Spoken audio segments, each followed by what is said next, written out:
Tulo ka mga linog ang sunod-sunod nga miigo sa syudad sa Tandag sa probinsya sa Surigao del Sur karong adlaw matod sa PHIVOLCS. Ang unang linog, magnitude 4.1, miigo kaganinang alas 4:06 sa buntag. Anaa kini sa 66 kilometers northeast sa Tandag ug aduna kini gilawmon nga 7 kilometers.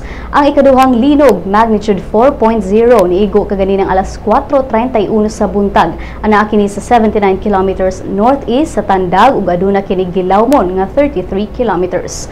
Gisundan kini og ikatulong linog, magnitude 4.1, niigo ganinang alas 5:06 sa buntag. Anaa kini sa 43 kilometers northeast sa Tandag ug adunay gilawmon nga 8 kilometers. Tectonic ang origin sa tulo ka mga linog samtang walay na report nga danyos o mga naangol ning pagbalita.